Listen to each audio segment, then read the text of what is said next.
Hi everyone, and welcome to our Socialist Alternative live Q&A session this evening. Thank you for joining us tonight. My name's Paul. I'm a trade union activist and a member of Socialist Alternative.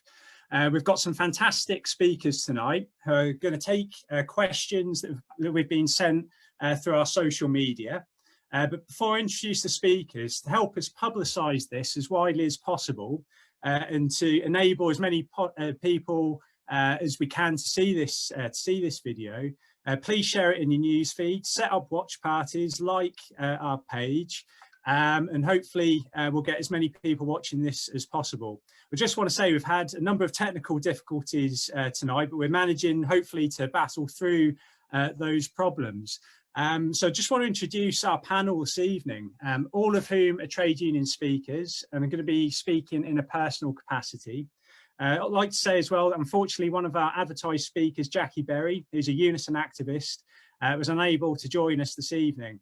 But we've still got some fantastic speakers who are going to field the questions tonight. We've got Max Toynbee, who's a school rep for the National Education Union. We've got Danny Hoggan, a local government Unite branch negotiator and a candidate for the executive committee of Unite. And we're very pleased to welcome Anna Engelhardt, who's a member of Socialist Alternative, our sister organisation in Germany, and who also is a university worker who's on maternity leave at the moment. And just to say, we've had a whole number of questions in this evening. It'd be very difficult for us to answer them all, so we'll try and get through as many as we possibly can.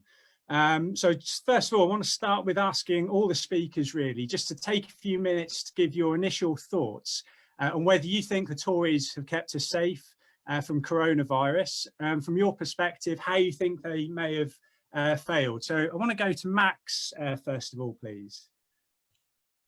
Thanks, Paul. As Paul said, my name's Max. I'm a Socialist Alternative member and a school representative for the National Education Union. So, you know, have the Tories failed to keep us safe? Well, yes, the Tories have certainly failed to keep us safe. As a secondary teacher, my colleagues and I watched as other European countries with fewer deaths and fewer cases began closing their schools, whilst our own schools remained open. We then had this ridiculous situation where the government were telling people to stop going to pubs and restaurants, but at the same time telling us to go to school and students to go to school, which involved mixing of far larger numbers than pubs and restaurants.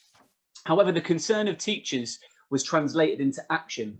Our school union group in my own school, which had only begun meeting regularly this academic year when myself and a colleague became co-reps after some years of relative inactivity in the school. We'd had only 3 meetings the whole year before COVID. And then in the 1 week that ended with school closing, we had 3 meetings again, so we doubled the number of meetings in just 1 week. We opened up all of the meetings in that week to all staff, even if they were non-union members. And we raised issues such as childcare for vulnerable and key worker children before the government had announced those measures. And then once the school closures were announced on the Wednesday of that week, our school union group democratically discussed important conditions on the partial reopening of schools for the children of key workers and vulnerable children. For example, members pointed out that the rota of staff to continue going into work should be voluntary, so that no one felt pressured to come into a potentially unsafe workplace, and that we should be provided with some kind of protective equipment, as well as like cleaning arrangements and routines to maintain and maximise the safety of the students and students who would be in school. So it was workers themselves who were keeping us safe rather than our government. We've got some really fantastic NEU officials in Lambeth, which is the district that I work in, and it was really useful having their support, keeping us safe, giving us advice. And it was also, we've got a WhatsApp group with other reps in the district, so it was really useful hearing from them. For example, many other reps had arranged voluntary rotas of staff, so it was useful to be able to say, okay, look, this is what other reps are doing, other places are doing. So there was definitely that support from others in the union. Now, while school has been closed or partially open, the union group has continued to protect members. In fact, we had the best attended school union group meeting via Zoom only a couple of weeks ago. It's easy for workers to feel a sense of atomization and isolation as we're all working from home. But our school union meetings have enabled us to share experiences and concerns and to raise these with management collectively and openly. For example, we asked for this more equitable distribution of online lessons amongst staff. And we've reaffirmed in the union groups all the time, this idea that we can't just be operating as business as usual, but from home in these circumstances. Under the conditions of a pandemic, there's childcare to contend with, as well as issues, mental and physical health that we all have to look after. So, many more union members in school have become active in these past few weeks. And I think this is because it gives people the sense that they have some control and that they're not alone. Finally, it's really important to remember, thinking about how have the Tories failed to keep us safe, that on the Monday before schools closed, the 16th of March, there was absolutely no sign that the government were going to close schools. In fact, it was pressure from the trade unions locally and nationally, which pressured the government into action. The government announced school closures a day after my union, the NEU, actually called for it. Unfortunately, the government's delay is likely to have contributed to thousands of unnecessary deaths. But I think trade unionists in education, not only in the NEU, but in other unions that work in education, have played a vital role in ensuring that schools closed and the school closures weren't delayed any further.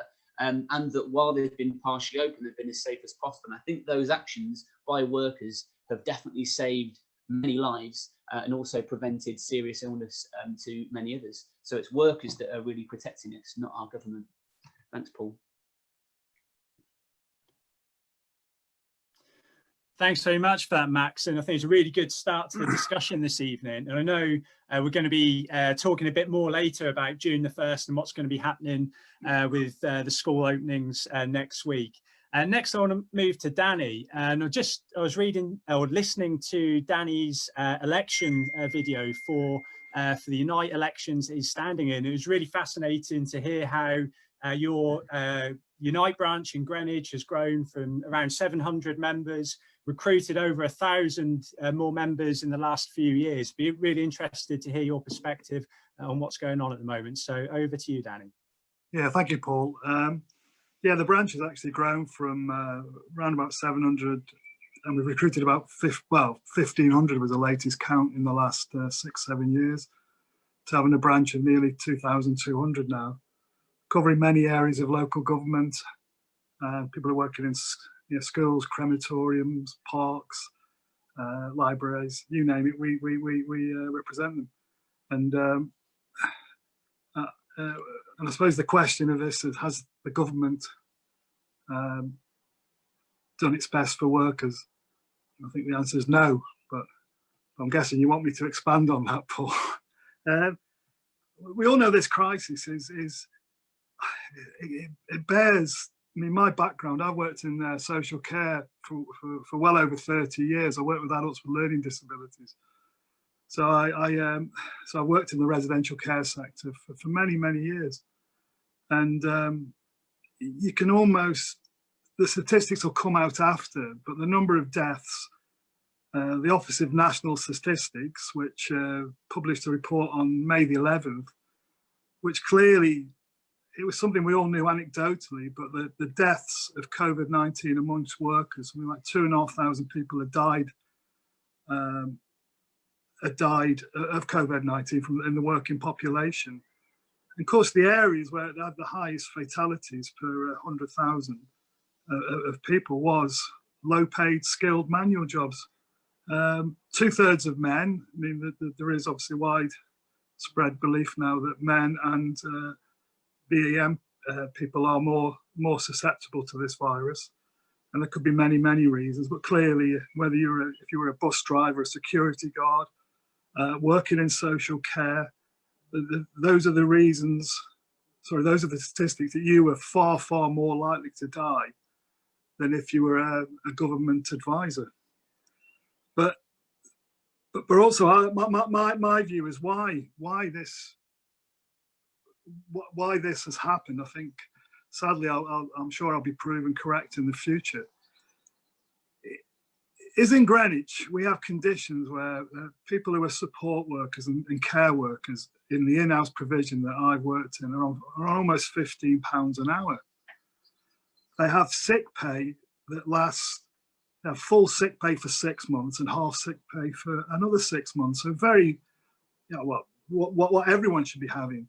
So the clear question is that you look at those people who are dying, and they're predominantly in industries that there's no sick pay from the company. It's statutory sick pay. And if you all remember, very earlier on in this pandemic, the government was announced one of their measures to support workers was, we are going to pay statutory sick pay from day one. But they never mentioned what it was. And you know, people have been watching the news and the announcement, but thinking, oh, that's very generous. It's £95 a week. So, you know, so it's a few quid a day. So then, you know, people are then forced to go into work. And it's not just been anecdotal. There are people who've had to go and work even they were ill, because they've had a choice between feeding themselves, feeding their family, paying the rent, paying all the other bills, you know, and they had no choice. And there's clearly evidence that people have been going into work. And sadly, one of the lowest paid professions is social care. It's only been suddenly decided that it is a critical job. But any of you, your relatives or yourself, have been in receipt of social care, at that time, it's the most important thing to keeping you alive. But my brother Andy, he might be listening. He knows he works in the care sector in Wolverhampton, and he's told me stories, and he's heard from his colleagues who work in that, where people were sacked if they refused to go in, not even paid the statutory sick pay. These companies sacked them, and tens of thousands of social care workers have left the profession in the last 2 months because they're not going to put their lives at risk. It started off at £8.59 an hour. It went up to £8.75. Some of the young people who work in social care would be getting paid as low as £7 an hour. Now, clearly, that effect on those people as they have put their lives at risk. And in the middle of all this, the government announced, we're certainly in local government, we've been offered 2.75%, bearing in mind the last 10 years through austerity, by the way, which is suddenly, there is a giant money tree that's suddenly been found. You know, the average real-term earnings have dropped 22% in the last 10 years. So all of a sudden, we're offered a measly 2.75%. For the lowest paid in local government, that's about £1.85 a day. I mean, as I said, someone said it'll buy you a cup of coffee. Well, I can tell you in London, it'll get you half of one. But also then you've got the leaked reports a few weeks ago from the Treasury is now what they're proposing, and there's definitely thinking about how to attack the workers and make us pay for this crisis, just the same way they made us pay for the financial crisis. There's going to be a 2 years pay freeze. Now, all of a sudden, you can see the clapping and the kind of mock empathy and sympathy is almost shown up to be what it is. And I'm sure if Jac Berry had been speaking today, what she would have said, you know, the nurses, the health workers, social care workers, you name it, they want money, not claps. They want recognition for the jobs they do. And caring should be recognised as a profession with a proper career progression, proper training, and a proper respect. Because it was in crisis before. I'll bombard you with one last statistic. There's something like 1.2 million who work in social care who directly work with people. And on the last time there was figures, 2018, 2019, over 350,000 people left that job, that social care sector in that year. So already at the start, there was 122,000 vacancies. So you can see the crisis we're in. And I think I'll show my little leaflet, a bit of self-publicity, but there's a picture of us there at Bexley Circle with some bin depot for waste, trash for our American friends, where we actually took unofficial action in the end. We're on strike officially, but we took a few hours unofficial action. so that the workers there, instead of getting the £95 a week when they had to isolate or go off with COVID-19, wouldn't be getting the measly £95 a week. They were getting their full salary, and something like over 50 workers benefited from that. And I think I could go on, but I'll end here. But in unionised parts of the sector, the members we were representing Greenwich, we have negotiated with the employer, and we've got fantastic health and safety conditions. But that's nothing to do with the government. That's to do with our industrial strength, our collective strength of having 2,200 members who, in the past, we had 2 live strike ballots. I won't bore you with them. But the employer knows that we're a collective force. And I think as we move on, it's how that collective force and the socialist principles that drive us in our branch are driven out to the further trade union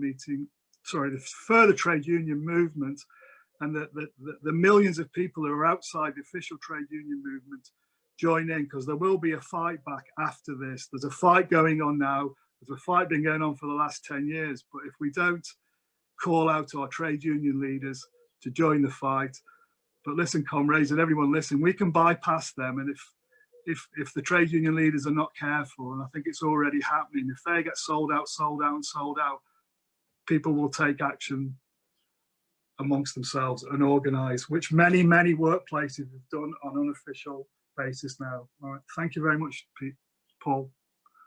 Thank you. Thanks very much, Danny. I'd certainly echo many of the points there. And clearly the Tories are going to try and ensure that it's working class people that pay for this crisis. So I think we'll be coming back a little bit later to talk a bit more about what sort of trade union response we need to the current crisis.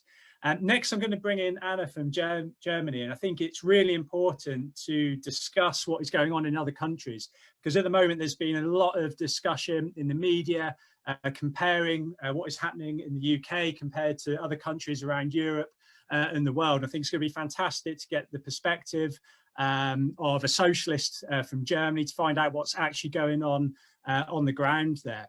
And just to say that Socialist Alternative here are part of a world organisation called International Socialist Alternative. You can check out our website at internationalsocialist.net. So now I'll hand over to Anna, and welcome. Thanks so much, Paul, and thanks for the opportunity for this, to show this international spirit of our international organization. I'm Anne Engelhardt, and I'm a trade unionist at our university. We are fighting mostly against temporary contracts, which is a big disease among, especially in the universities, but also in general, it's a big issue. In Germany, I think it's important to say we have like 16 federal states, and they started at different times to bring in measures of lockdowns, and but it all started around mid-March. And I think what is interesting and what is important to know that at a certain stage, also big companies went with it, because they were hoping that they could hide what was actually already going on, because an economic crisis was already looming before the coronavirus came in. So I would say that big business was using and is still using Corona for big bailouts. So for instance, the aviation industry, Lufthansa, they just recently got, I think, $4 billion as a bailout program.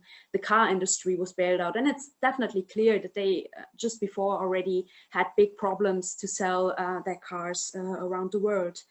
But also agricultural business made big successes in getting public money.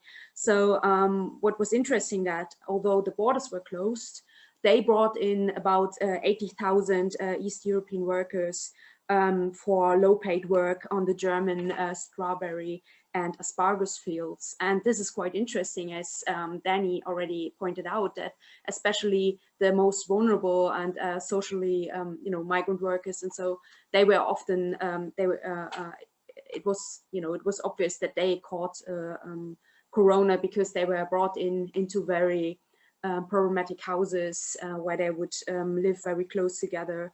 And so we had many cases of Corona on the fields, but also in the care homes, as was pointed out before, but also in the meat industry. So the big areas where we have problems, where we have big hotspots of Corona right now in Germany, is among migrant workers from East Europe, who live in unbearable housing situations, and which is quite a problem. And another another hotspot where the Amazon distribution centers in Germany, where in one distribution center, it was quite clear there were many cases who caught Corona. And because the trade unions didn't really organize a decent answer to this, about 40% of workers, they were organizing themselves as sick in, because they were saying we're not going anymore to work because it's too dangerous. And at the same time, also schools and universities had to organize online classes because they were closed down.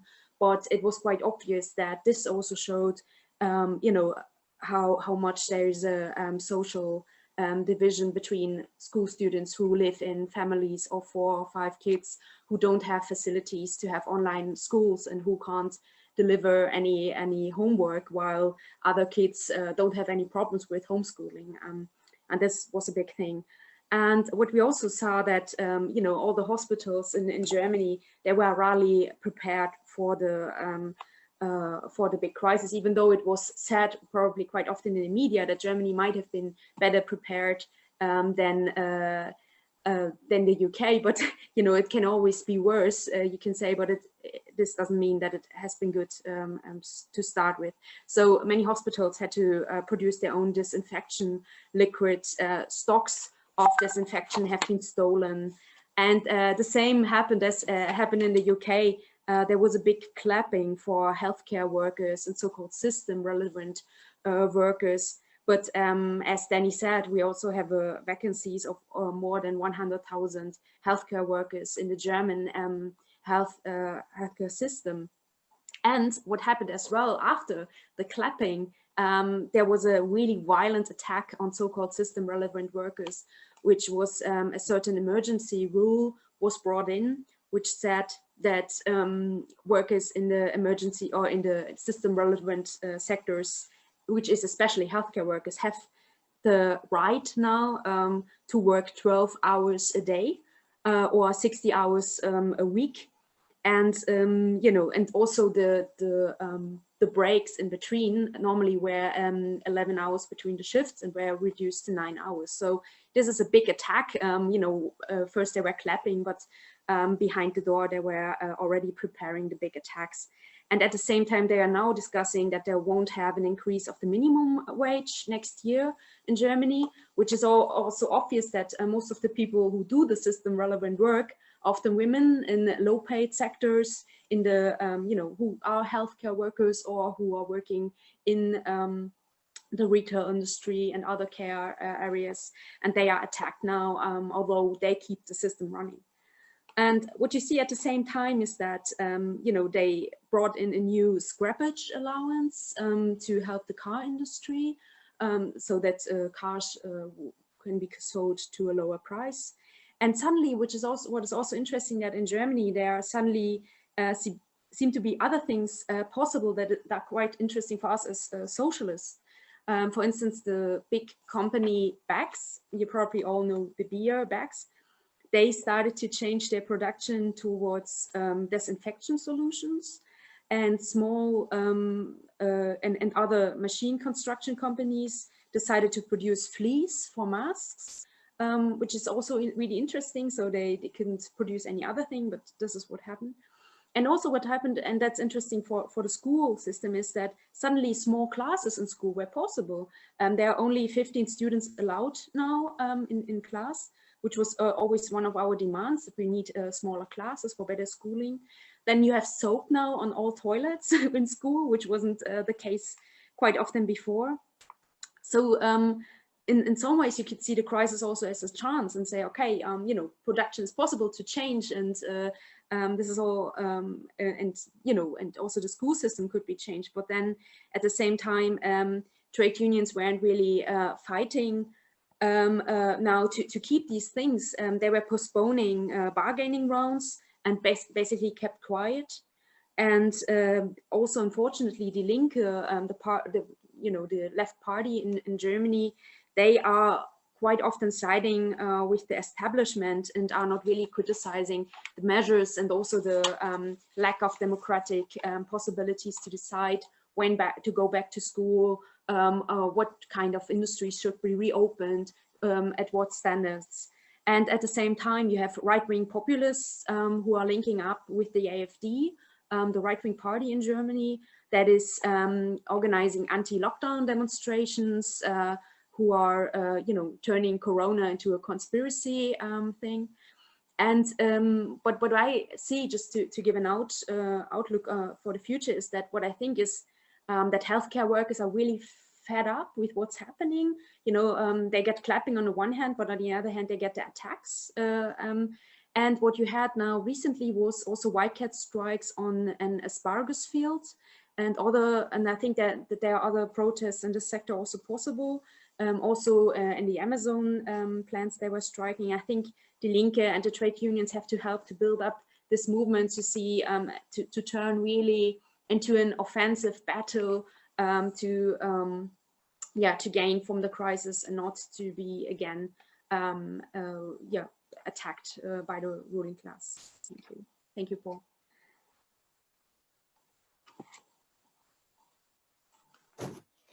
Thank you very much for that, Anna. And I think many good points there. And what is clear is that whether it's in this country, in Germany, or anywhere else, on the one hand, you have the establishment clapping and cheering the health workers one day, and then the next day they're attacking them, whether that's their pay, their right to go on strike. And I think it's something that we'll need to keep campaigning on very strongly. Now, I just want to move on to the questions now that have come in. And as I've said, we've had a whole number which we'll find hard to get through. So we're going to sort of put a couple together, really. First of all, for Max. And the first one has come from Danny in Coventry, who's asked the question, the Independent SAGE report said that further opening of schools on June the 1st is not safe. Why do you think they're going to go ahead with it? And that's linked to also, I think, a question from Dave Bull, who's asked, does the Tories' decision to open schools more widely give us the opportunity to demand workers and community control over schools? Two really good questions there. So Max, if you could take a couple of minutes coming back on that, that would be brilliant. Sure, and thanks to Danny and Dave for those questions. So I'll take Danny's first. So this independent group of scientific advisors, SAGE, wrote a report recently that said that schools, it's too early for them to open on Monday, which is June the 1st. So Danny's question is, why are the government going ahead with it? Well, my answer, I think, would be they're mainly doing it to provide childcare so that parents can go back to work. This is likely to be why they've chosen some of the youngest children to go back first. These are the ones who can't look after themselves. It's understandable that parents want to go back to work and earn money to support their families. You know, lots of them have been pushed into hardship, but this isn't why the government are pushing to reopen schools. If they were concerned about the hardship of those families, then there are still billions of pounds available in the hands of the super rich, which could alleviate that financial hardship without requiring people to go back to unsafe workplaces. So in fact, the opening of schools is much more out of a desire on behalf of the government to get the economy working again, and end the very partial redistribution of wealth that the government have been forced into with things like the furlough scheme. So the government want to get the economy up and running as soon as possible so they can avoid hemorrhaging any more of the profits that they have and return to kind of business as usual and big business making big profits. And I think it's also important here to point out what the reopening of schools on June the 1st is not about. I mean, the government have claimed that they want to get disadvantaged students back into school to prevent massive social class achievement gaps growing. Now, of course, it is very true that these gaps will grow and have grown as a result of the lockdown, as working class families, and I think Anna mentioned this actually, and so too in Germany, have less access to the kind of resources and opportunities for home learning. whereas more affluent families with more equipment, broadband internet, laptops and whatever else are more likely to be able to afford those resources.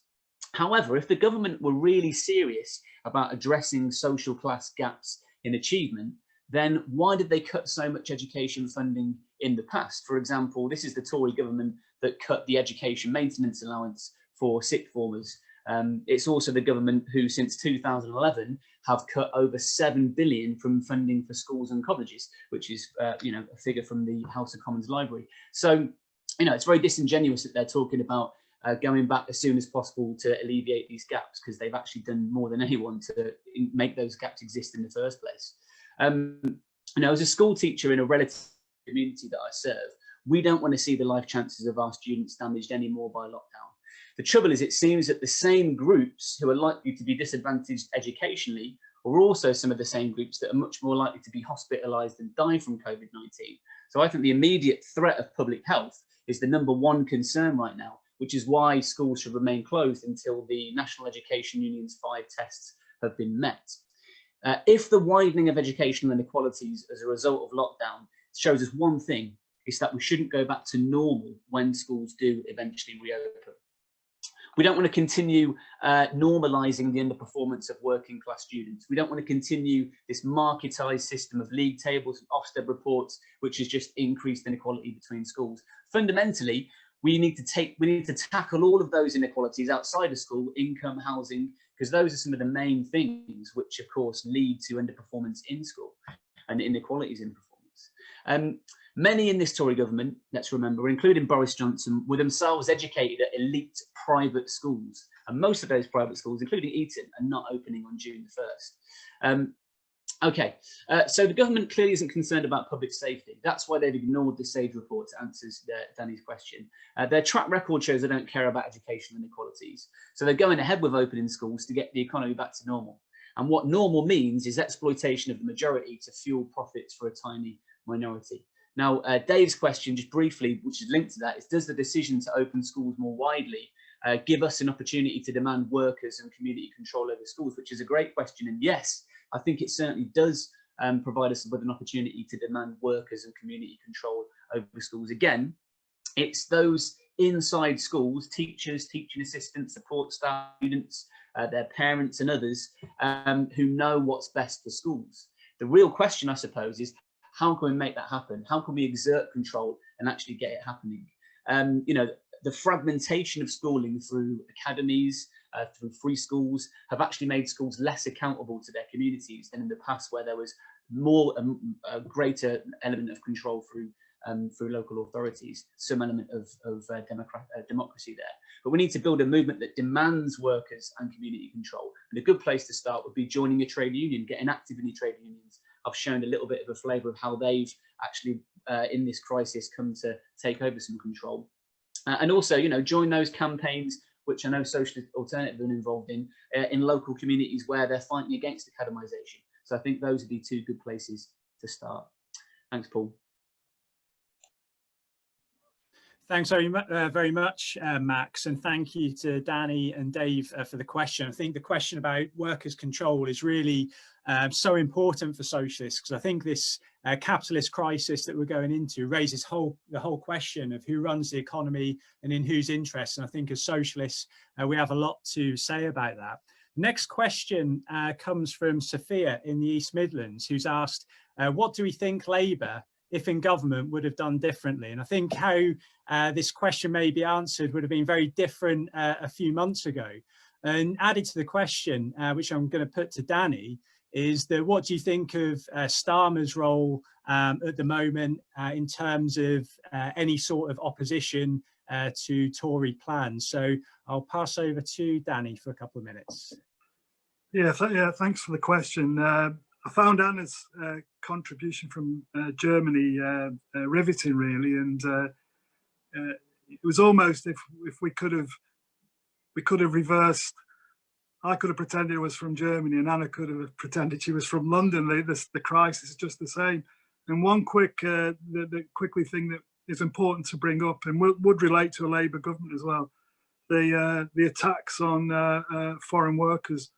Anna explained the process in Germany, where there is a tax from the state on how foreign workers are paid.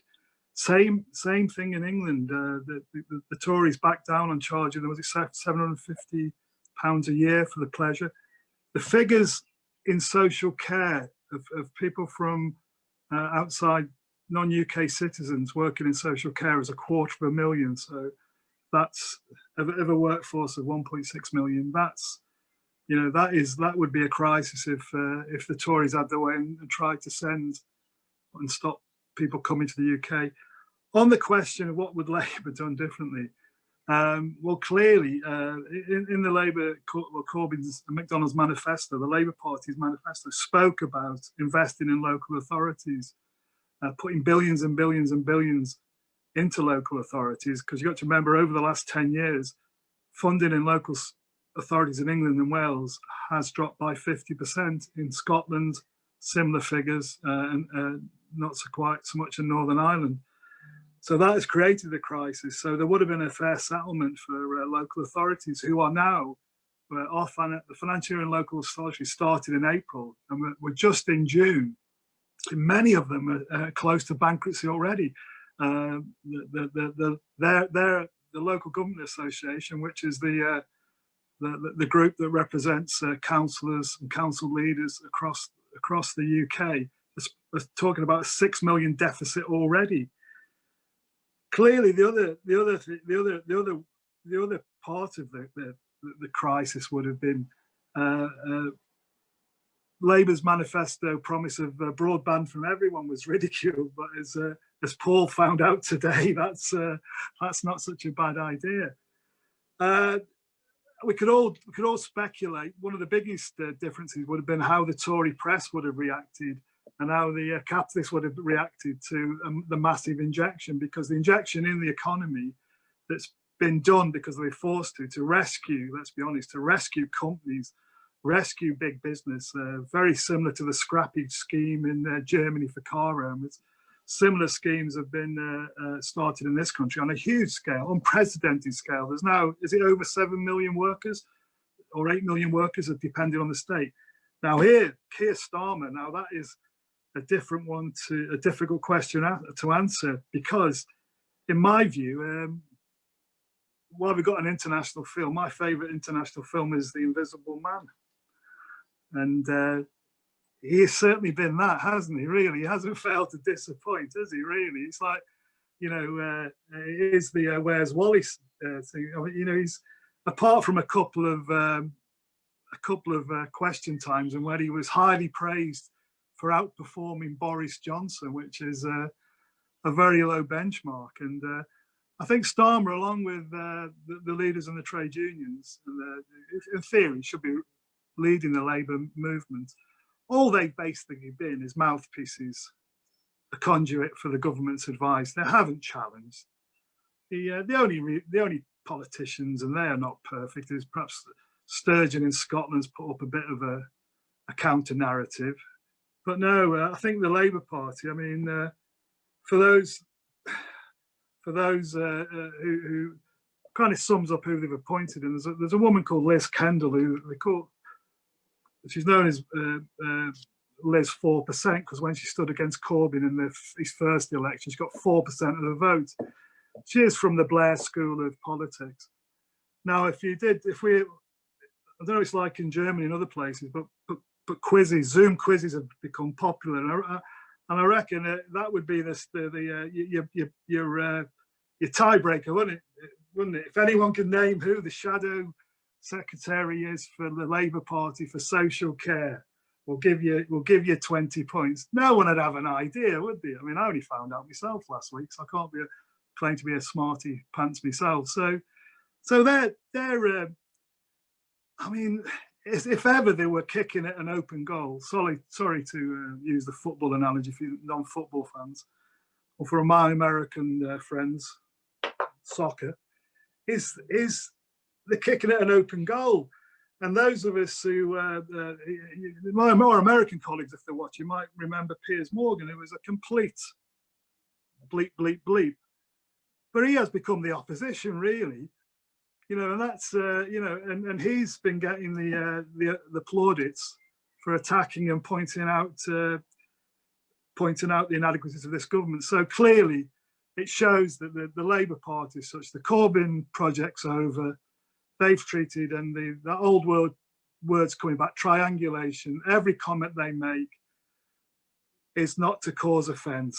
You know, by sitting on the fence, they're not causing offence. I'll end on that. But you know, again, Keir Starmer, the invisible man, and Liz Kendall, the invisible woman, which is probably a good job as well. Anyway, thanks for that, Paul. Thanks very much, Danny. And I think it leads on to our next question very nicely. And we've talked a bit about the response of the trade unions, or what we think the response of the trade unions should be to the crisis at the moment. And people may have seen this week that figures have come out that show that trade union membership in the UK in 2019 rose by 91,000 to just over 6.4 million, which is the third year of successive increases. And we think that's only part of the issue, really. Of course, we want trade unions to be as large as possible, but it's also a question of what trade unions actually do in terms of organising and defending workers' interests. And we've had a really good question from Noff in the Midlands, who's asked, what do socialists say when the trade unions fail to give a clear and combative leadership, particularly in a time of crisis? And I'm going to ask Anna to come back on this question. Thanks, Paul. I think that's a very important question, and it's a burning question, I think, for all socialists around the world, because of course we work and we fight inside trade unions for you know, a decent militant course, but it's clear, and that's especially visible right now in Germany, where in many sectors you see a co-management. It's very important that also inside the workplaces themselves, it's necessary to build workers' committees, actually in all committees where it's in all companies where it's possible, and push for obvious demands like the clear increase in wages. For instance, in the health sector, this is right now in demand that 500 euros more should be for each healthcare workers. And furthermore, there is right now the balanced budget amendments in Germany, in the German budget, you know, the so-called debt break, as they were calling it. This suddenly was pushed aside by the government, while for many years it was a reason to say, oh, this is the reason why we can't put more money in investment in schools and healthcare and so on. Suddenly it's gone, but it's gone for big business. It's gone to put bailout money in big companies. And I think this is exactly what trade unions should now fight for, and what we should also push inside unions in the Verdi in Germany, for instance, which is the equivalent for Unison, I think. And what we see now, as I said before, we have now 15 students per class. We have suddenly an infrastructure that puts cleaning workers in during the day, who would clean the toilets during the day. And so what we would demand is to put also cleaning workers back into the public sector, in the healthcare sector, in the healthcare sector, in the education sector, and so on. You know, all the outsourcing that has been happening in the last years, to put it back. And the same goes for the agri industry, to support the struggles that are happening right now. Obviously, the strikes, the white cat strikes, have not been really supported by the big trade unions. It has been rather supported by smaller, like the FAU, which is a you know, anarchist union rather. And at the same time, it's clear that trade unions have to push also for the nationalization of all key industries. And it's so obvious right now, you know, if it basically jumps into your face how urgent this is now to nationalize companies like the car industries, which could be transformed into companies that build, you know, buses and trains and so on. And I just want to tell the story. Like in 2009, just after the big financial crisis, the last one, I remember in Enfield there was a plant occupied by workers, a Vistion plant, And I remember I went there, you know, in solidarity with my comrades together, and I was asking the workers inside, what do you want to produce now? You know, because there's a car crisis, obviously nobody's buying cars, and they were saying, well, we don't mind. We were discussing this. We could produce now garden chairs and toys and so on. You could think about this, that conversion is actually something that's obviously possible if it's necessary.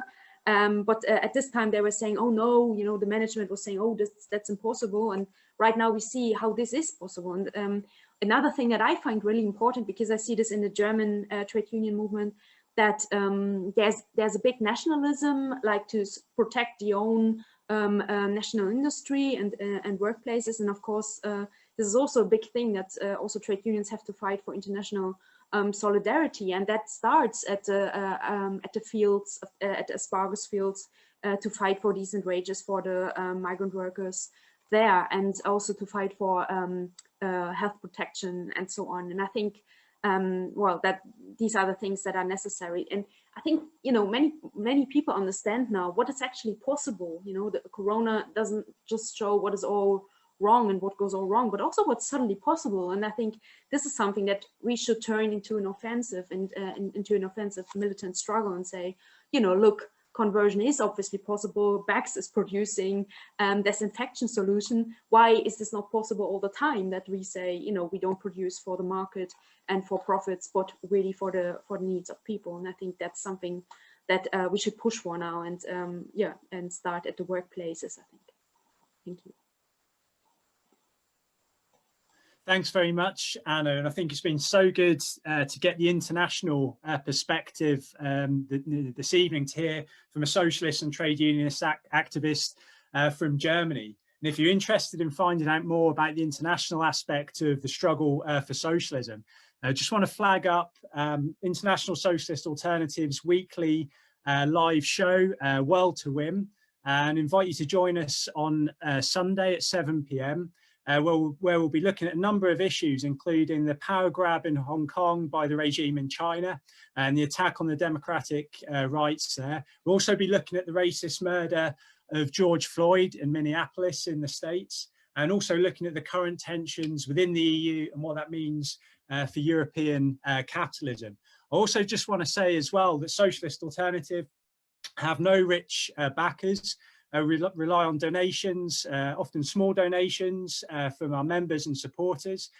So if you like what you've heard tonight, if you agree with what we're doing, or if you just want to support the struggle for socialism, I'm sure someone's going to put in the comment box a link in terms of how you can donate. So whether it's a few pounds or many pounds, then all of it is welcome in terms of helping our struggle. So now I want to move to Max, who's going to look at a question that we've received from Carol in Leicester. And thank you, Carol, for the question.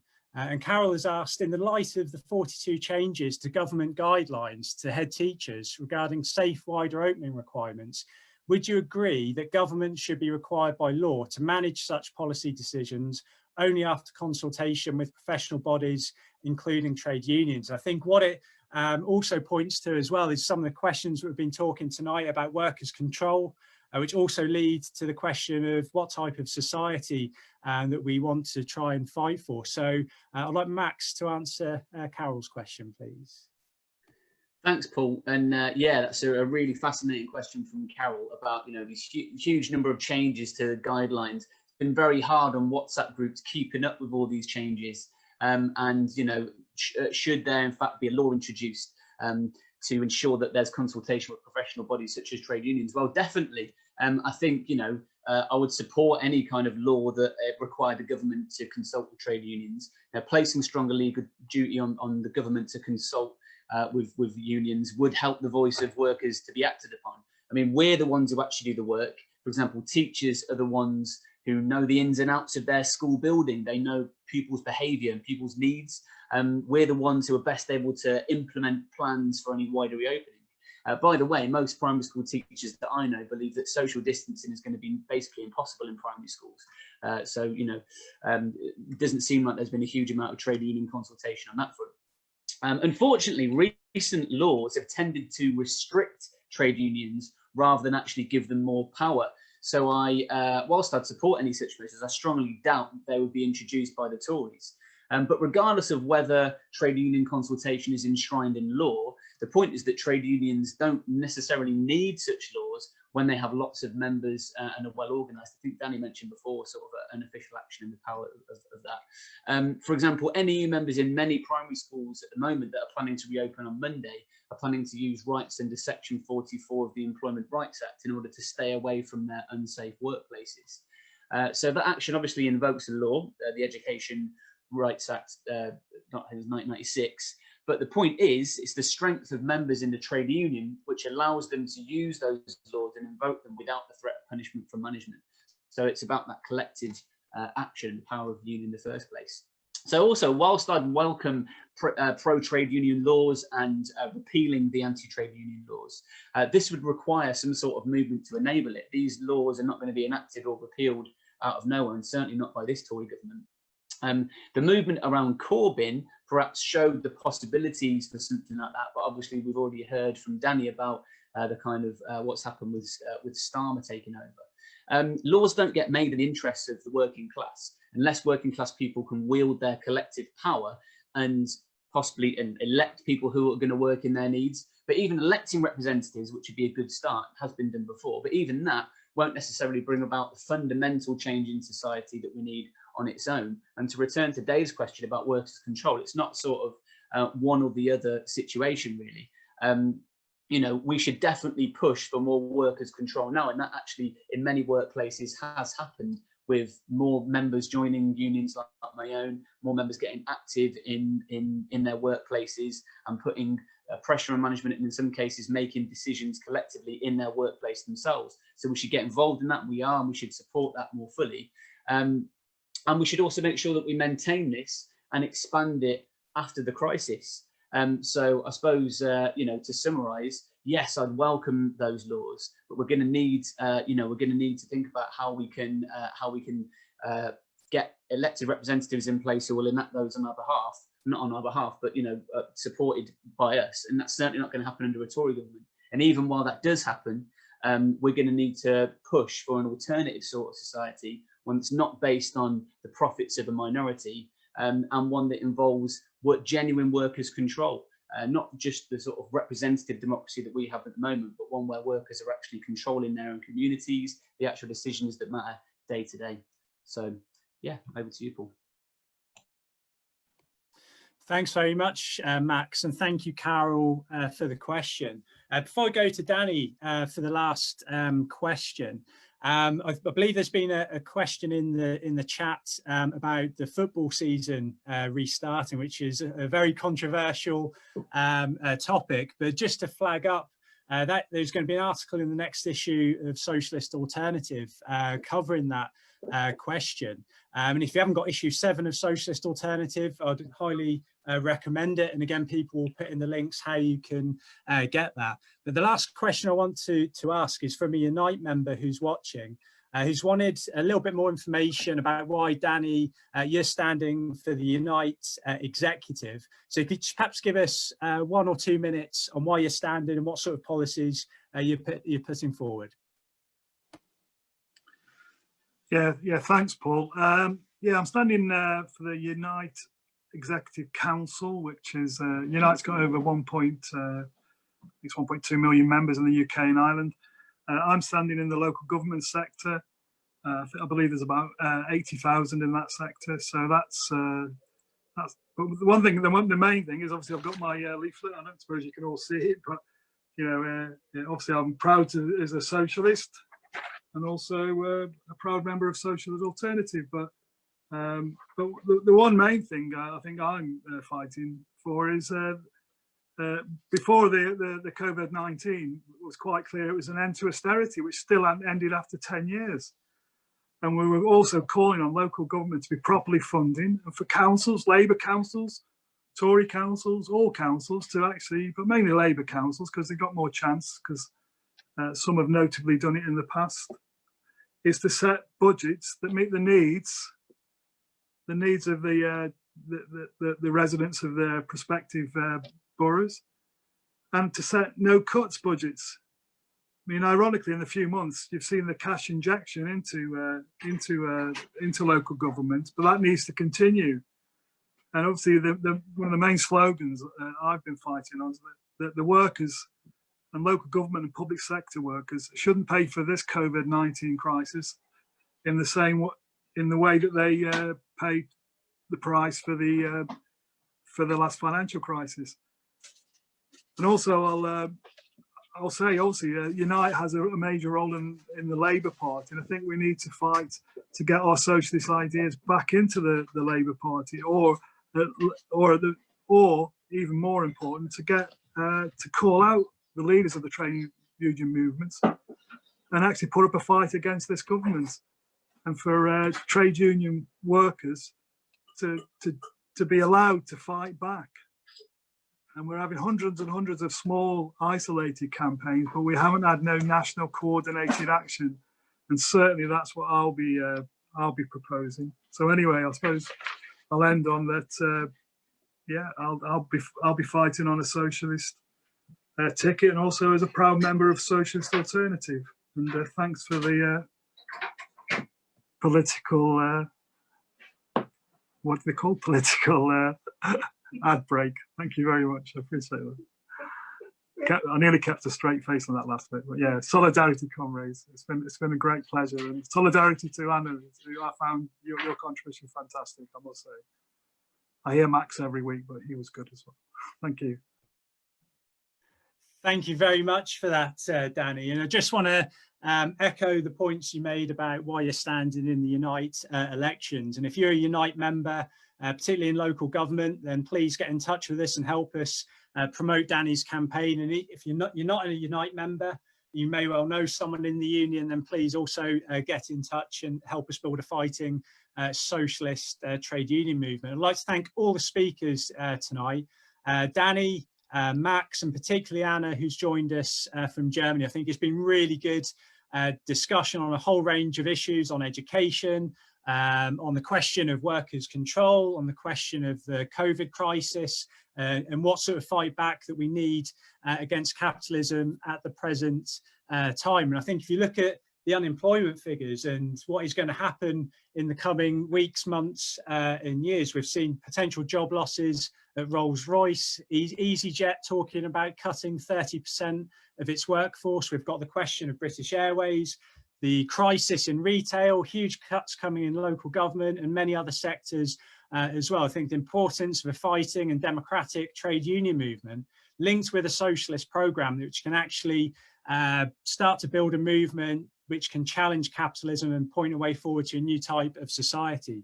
And if you've liked what you've heard tonight, I urge you to join Socialist Alternative, get in touch with our members, discuss with us and consider joining the fight for socialism. If you're interested, our website is www.socialistalternative.net.